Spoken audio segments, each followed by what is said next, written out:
Good afternoon and welcome to KAUST Live. We are at the KAUST IT Summit. We're bringing you some of the speakers and workshop participants. We're bringing them in here to talk about their experience and their insights that relate to IT and business. Today we're joined by Patricia Florissi, Vice President and Global CTO for Sales at DELL EMC. Patricia, thank you for joining us. So tell us what that title means.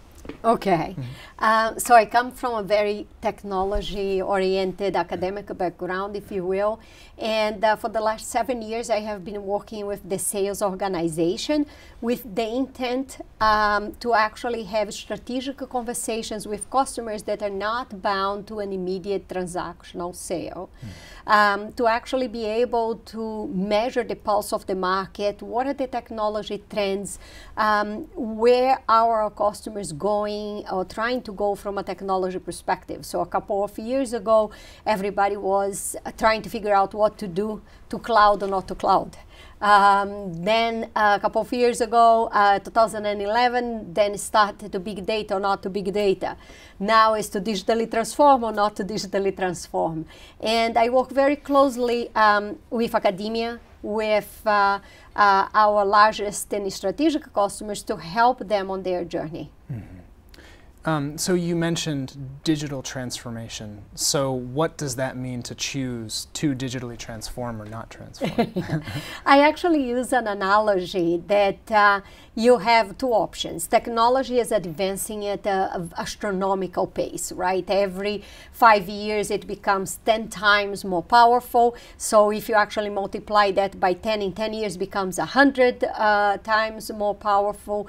And if you actually do that over 3 decades, then you have 1,000 factor over every 15 years.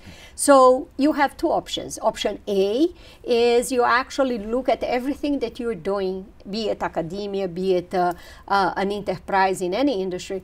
You look at what you're doing and you think, how can I automate or digitize what I am doing today to gain economies of efficiency, right? The same way we stopped using a typewriter and we started using Microsoft Word or any other text editor, just because it gives me more functionality and it's more efficient. Option B is that you actually do an inner search. You try to understand what is the kind of business that I am at. So for example, Uber decided I am actually in the transportation business.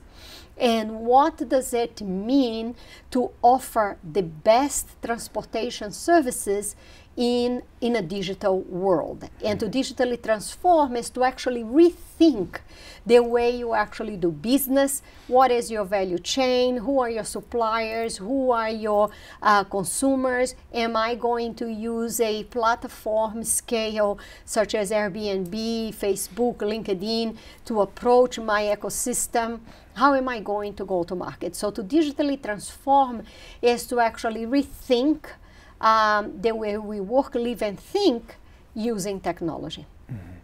What sort of technologies are you seeing that are going to be at the front of that transformation for a number of your businesses? I actually believe that is the convergence of what happened over the last couple of years, where you had cloud, mobile, big data, and social networks. And I would even expand, it's not just the social, but the platform business-oriented mentality that we are adopting. And just in the last year, we are seeing an abnormal growth on the Internet of Things. And it is not the fact that we have each one, it's the fact that we have each one of the 5, cloud, mobile, social, big data, and the Internet of Things at the same time. And they form a very positive feedback loop. The more processing power that you have at a lower cost through cloud, the more big data that you can analyze, the more IoT sensors that you have, more data you can feed into the big data analytics. The more that you know your customers and that you can reach your customers through mobile phones, the bigger the network in social media or in the platform that you can actually form and reach. So this global extension is literally causing 3 phenomena, as I call. One is that you have a business Darwinism, businesses are learning how to thrive and survive.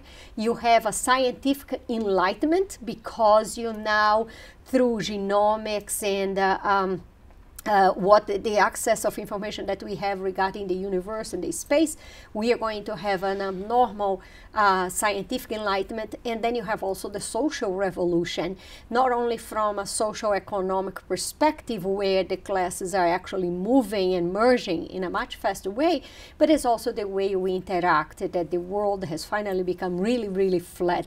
That when you talk about global market is really the entire country, the entire world. Right. So how does this affect in particular the education sector, higher education, graduate education, and I guess at the end of that research you talk a lot about how big data and these different things affect research. Can you talk a little bit about that? I think that you touched on two very important points. On one hand is how does it change education, right? And we hear a lot about it affects education, let me tell you, at the different levels. Elementary school, middle school, high school, and then graduate level. But up to the high school, we talk a lot now about the inverse classroom. The idea is that you actually read the material on your own at home, and then you actually come to school or you engage on online collaboration tools to actually brainstorm and discuss points that were not clear to you. And what I like about the impact of technology on education is the fact that it allows each student to actually move at his or her own pace. In a classroom, you have a lot of a group movement. There is the tendency that the ones that actually understand fast will wait a little bit for the ones that have not understood the material yet, and sometimes you move without everybody understanding. And it's often the case that it's rare that you have one individual that exceeds in math and excels in language and excels in chemistry and physics and geography and literature. So each person has their own set of strengths and it moves at a different pace. On the other hand, at the graduate level, the access to information and the access to data today is something that I envy. The fact that I have already left school because the progress that you can make is much, much faster and much more impactful than you could do before because you just didn't have access to the same amount of resources. So give us an example or two, if you will, about how in particular in institutions, research is getting a huge boost from these technologies. If you actually look at bioinformatics, for example, if you remember in 1989, the United States decided that it was really a scientific crisis, if you will, the fact that we didn't have one single genome sequenced. And in 1990, they created a program, the first human genome, which was a collaboration on 100 research institutes and medical institutions to sequence one genome. And it took 13 years and cost $2.7 billion, right? Today, you have genomes that you can do the whole genome sequencing for $1,000 and it takes a couple of days. That generates a tremendous number of genome that has been sequenced. If you actually look at Mount Sinai, for example, Mount Sinai is doing a study that they are sequencing 1,000 genomes of children that have autism, and 9,000 genomes for each child. They select 9 relatives by blood, siblings, mother, father, uncle, aunt, all by blood, or grandmother, grandfather, and they are trying to use brute force to actually compare what is it that that 1,000 genomes of the children with autism actually have or don't, that the 9,000 either don't have or do. And it's, in a way, a lot of computing power that you need, but you could not do without the primary ingredient, which was the genome in of itself. And this is not it, because now you also have tools to actually edit, to adjust the genome, and you also have tools to actually create synthetic genomes. So the progress that you can actually make in terms of targeted pills and targeted treatments is phenomenal. And that applies, of course, to all the research institutions. It's not just the benefit of the pharmaceutical or life sciences companies, but of the research world as a whole. Do you think that that also opens up, that's obviously a fairly applied example, but do you think that that opens up the possibility for some more big dreaming in terms of researchers and being able to do things that aren't applied, be able to explore and go a lot further? Talk a little bit about how this launches research that we hadn't even thought of yet. I'll give you two examples. So on the applied research, now we are living a moment that the world has realized what we didn't have in 1990, the first human genome, we don't have for the brain. We don't understand how to create a map of a human brain and how the connections actually get formed in a sequence that allows you a deep understanding. So that's one applied. But the other applied is that, I don't know if you actually saw a movie recently called Hidden Figures.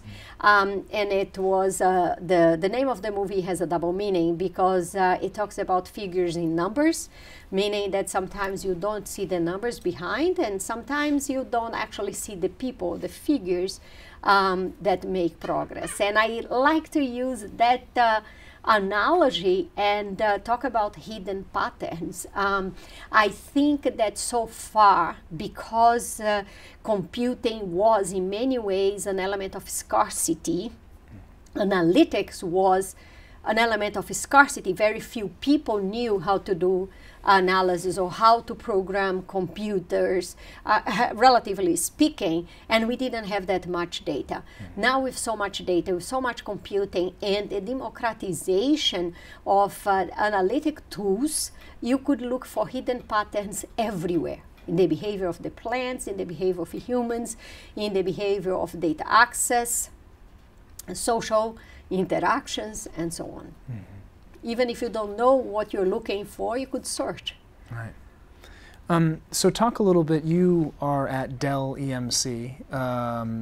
Talk a little bit about your work there and some of the initiatives that you're heading up. So we are now looking at some very interesting problems. One of them is the fact that with the amount of data being generated, and with the fact that the data is indeed a digital asset, what can you actually do to enable analysis of data at a global scale?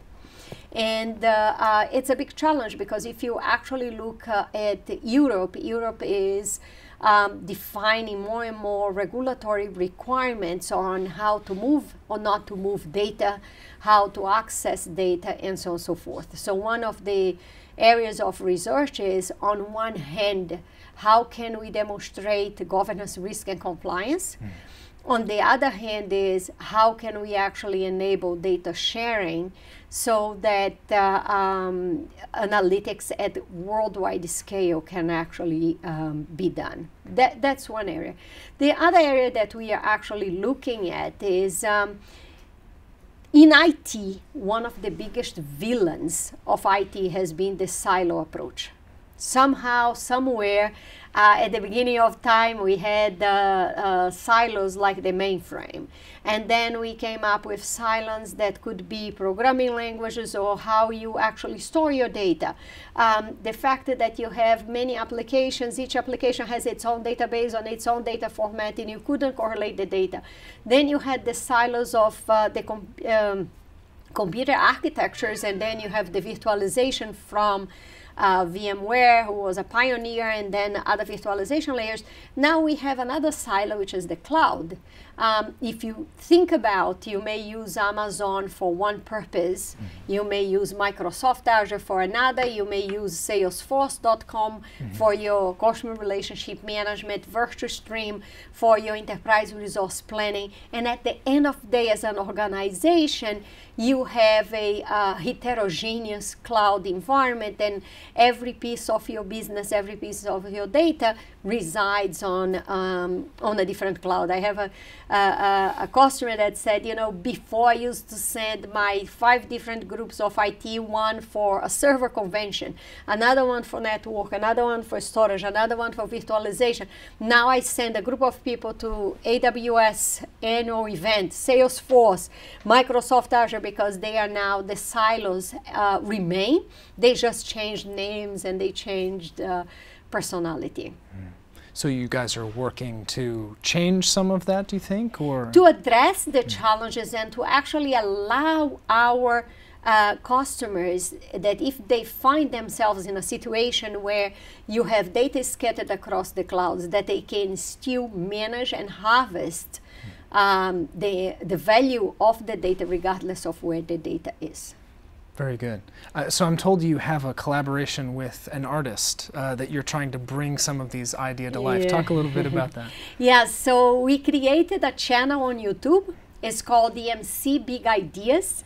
And the main idea, the main big idea is that whenever there is a technology trend, there is a shift in movement in technology, we create an animated video. So we partner with a graphical artist, we write the script, and we collaborate with him on the drawing, and we create an animated movie to bring some of the dynamics and some of the liveness, if you will, of animation to the world of technology. So we explain Hadoop MapReduce. We explain why having storages based on completely on flash solid state drive is fundamentally different from having from disks. You know, this generation now doesn't remember about tapes, but 2 decades ago we were explaining how much better disk was from tape. Now we have to explain what a difference a solid state drive is from disk.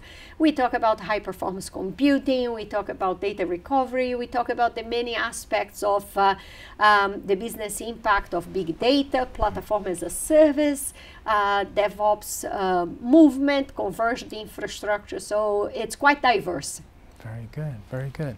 Well, thank you for talking with us. We appreciate it. We're going to go to our next guest here, but we appreciate it, and we hope you have a good rest of your time at KAUST. No, thank you for having me, and I'm very impressed with KAUST. Thank you. Thank you.